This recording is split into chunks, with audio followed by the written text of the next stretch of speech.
Hey guys, this is going to be the complete guide to harvesting birch water. Let's begin. So the first thing you're going to need to harvest birch water is obviously birch trees. So what you're going to want to do is find a section of forest that has plenty of birch trees close together. If you look around me here, I have a section, and as we go in, we've got about 40, 50 birch trees all close together. Here's some here, over there, all the way around in here. You want to try to find a section with birch trees either in the summer, fall, or winter. Because when does the birch water or birch sap run? Well, it runs in the spring. It runs when the new buds are trying to start to blossom and they're sucking all that water up from the ground to hydrate the new growth. This is going to happen generally for about a 14-day window or when the temperatures at night are around 0 degrees Celsius, and then during the day up to 10, 15 degrees Celsius. This might vary a little bit depending on your region, and I'm gonna put the Fahrenheits here. So that is gonna be your window. For me, that ended up being this first week of May. I was expecting it to happen in April, so I had tapped a tree early, no water came out, and then I just kind of monitored that tap until it eventually started flowing, and that's right now. One way to test if a tree is running with water is if you were to take a knife, you can kind of cut into it and you will see if it starts dripping with water.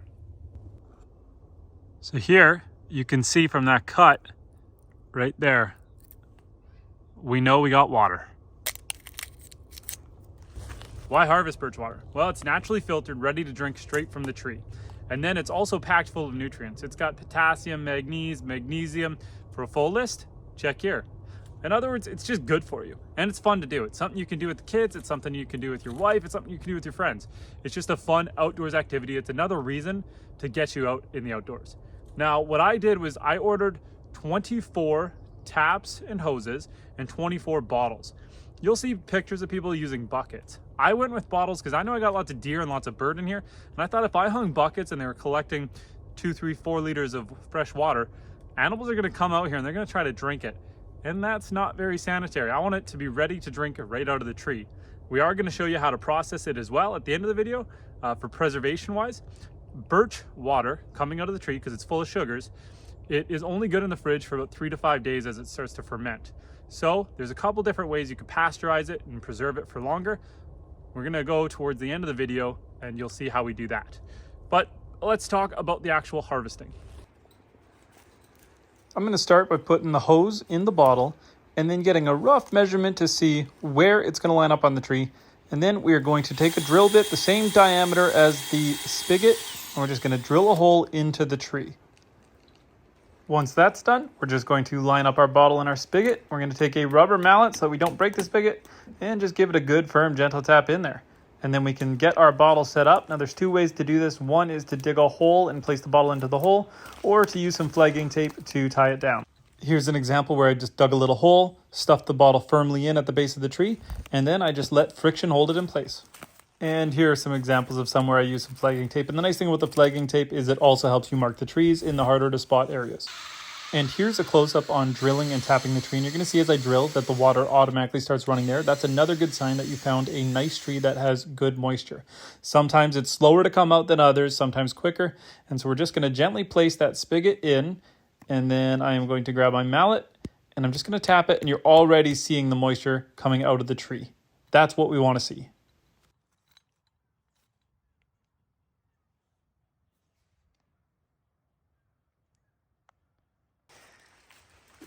This is what it should look like when everything is said and done.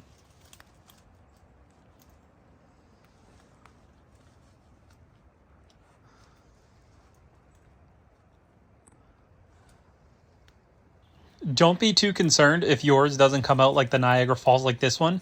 This is just an extremely water-rich tree, and not all of them come out this fast. Here you'll see me doing 2 trees side by side sharing the same root base, and they are both flowing healthily, and I am going to tie them up with a ribbon to hold them in place, just so they don't fall out of this nook and cranny as the bottles fill up.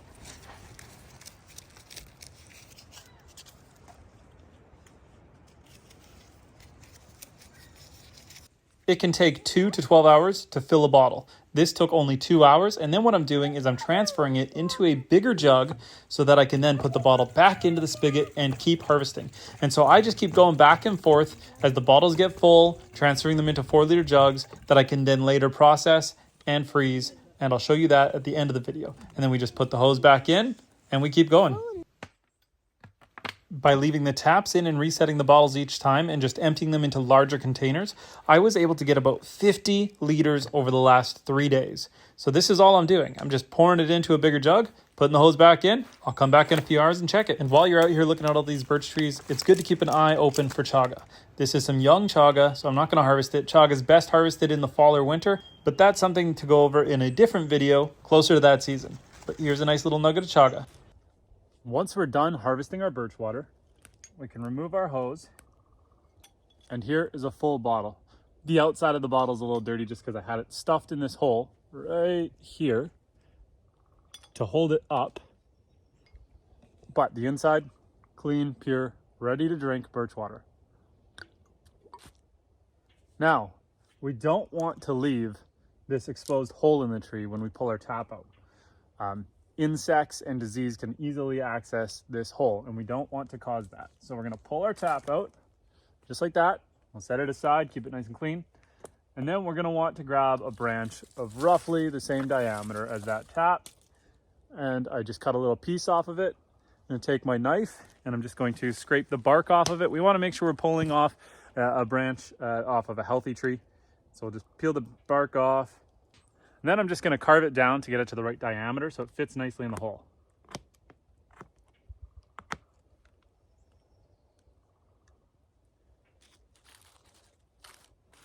Once it'll fit in the hole, we're just going to tap it in.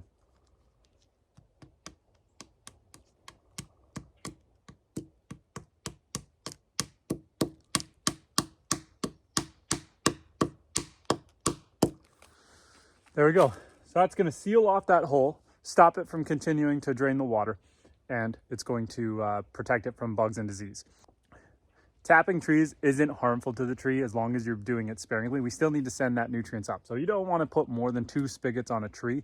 I only did 1 because I got lots of trees. And then the following year, maybe rotate trees is a good idea. So if I did this tree last year, maybe I want to do this tree next year, et cetera, et cetera. And that way we can just allow it all to heal over and then regrow. And we don't want to tap the same spot. We'll find a new hole to tap just to allow that to turn into a knot, do new growth over it and heal and seal completely. I also wanted to mention, you can go as crazy with this as you want. I ordered 24 bottles, 24 spigots, 24 hoses so that I could do 24 bottles. I thought that would be a manageable amount for me. But I could easily do 50, 60, 70, depending on how many trees I do. It's just finding that balance between what you want. Do you want this to be like a small little business where you're going to be selling these by the jar? Or are you going to be doing it where you want to have a year-round supply of fresh birch water? Or do you just want to have fun in nature and do enough to enjoy it, but not enough that it's work? I chose to do enough that we can enjoy it, probably for a couple months, but not so much that it was work. The sap runs for 14 days. I did this for 3 days and got about 45 liters. I think that's pretty good. And sure, I could have kept going for the rest of the week, but then it's kind of turning into a job. And then it's also interfering with my real job. So the weekend, 40 liters, 50 liters, sounds pretty good to me. I should probably mention one more thing. When we're talking birch water or birch sap, we are talking the same stuff that makes birch syrup, just like maple sap turns into maple syrup. The thing is, with maple syrup, it takes 40 liters to get 1 liter of syrup, roughly. For birch, it's 100 liters to 1 liter. And that is a lot of boiling down and a lot of processing and a lot of babysitting. And so for me, when we're getting all these benefits out of the water itself, it just makes a lot more sense to leave it as water instead of turning it into a syrup. And you know, the flavor is really nice just like this. It's got that natural but sugary water flavor. It's got a smooth consistency. You're gonna get a little bit of variance in the flavor depending on the soil conditions and the tree health. I went with very healthy trees, of course, and the soil is really good here. This is an old farm homestead I'm on. So we've got a very good nutrient dense base to work off of. And so we've got really nice tasting water. So, you know, if you have one bottle that tastes one way and another bottle that tastes another way, just write that down in a journal. And that way you know for the next year which areas to avoid, which areas to go. But yeah, for me, just leaving it as water, that's the way to go. So now that I've shown you the ins and outs on how to tap the tree and get the water out, we're gonna flip over to my beautiful wife who's gonna show you how to preserve it. Let's go. Hi, I'm Moriah with My Wildlife, and today we're going to talk about processing birch water. Yesterday, Justin went out and harvested a whole bunch of birch water. So today we're going to talk about processing it so we can enjoy it all year round. It lasts for 3 to 5 days in the fridge, and then if you want to process it, you can either freeze it or you can can it. We're going to water bath can it today because we like our freezer to have space for meat. So I've already sterilized my jars. I have my water bath canner getting itself to a boil. And now we're gonna get started.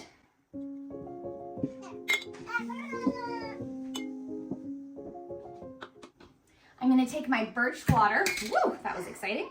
I'm gonna take my birch water and fill my jars with it. Now, Justin harvested this birch water using very clean practices.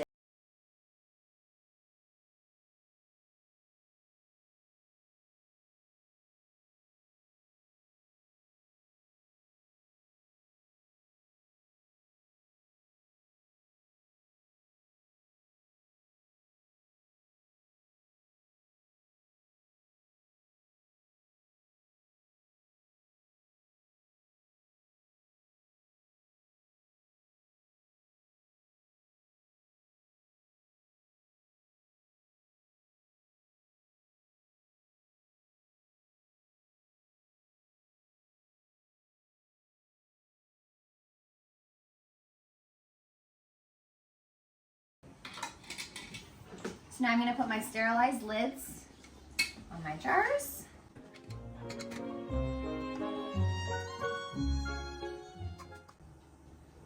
And I'm going to put my rims on, finger tight.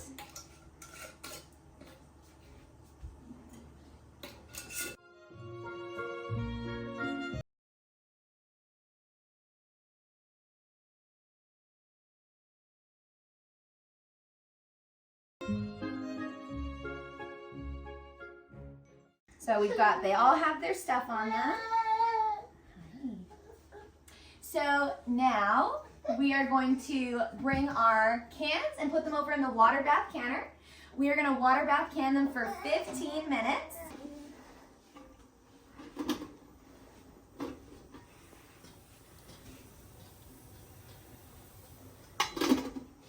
So all our jars are packed and ready to go, and we're going to put them now into the water bath canner for 15 minutes.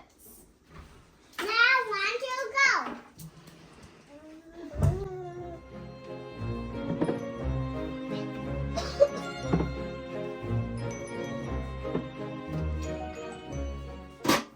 We do most of our canning in the fall. And so by the time a winter goes by, you forget simple things like Archimedes' principle, where as you add objects into the water level rises. So we had way too much water in there as a boil. So you're going to see that we have to take some out. And then something exciting happens after that. Pro tip, if you put your birch water in the fridge for a day or two before doing this like we did, make sure you let your jars warm up to room temperature before you put them in here. When you put cold glass into the water, you run the risk of the glass shattering. We did make that mistake. We were kind of in a rush to get this going with the kids being a little bit rowdy. And so you're going to see here very shortly one of the glasses explode. Now, out of all the glasses, only one of them broke. I decided to leave that moment in the video so that you guys can see what happens. It's nothing scary, but it was surprising, and it's about to happen. Watch closely. Don't forget. Whoa. What was that? I don't know. Okay. There. So just in the actual video, oh. Loading. That shouldn't be floating. Oh! Oh. Okay. If it happens again, then I'll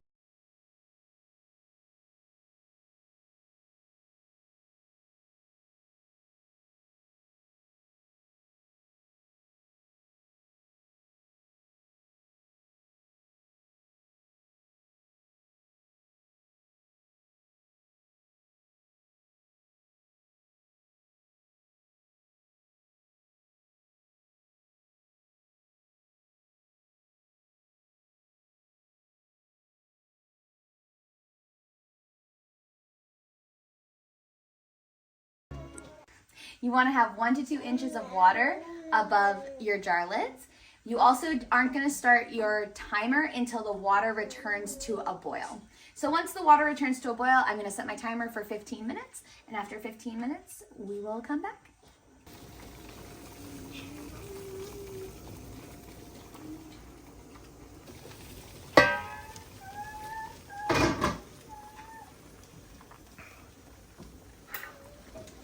So now very carefully, my timer's gone up, so I am going to take out my jars.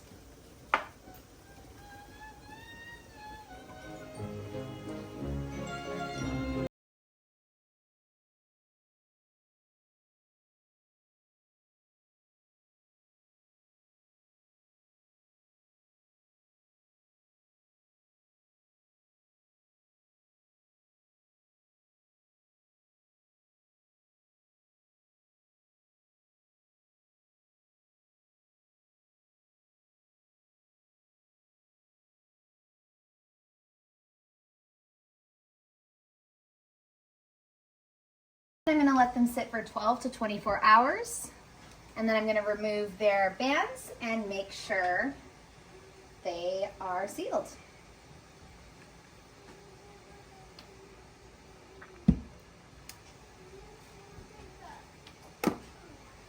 Maximus, to answer your question, Yeah.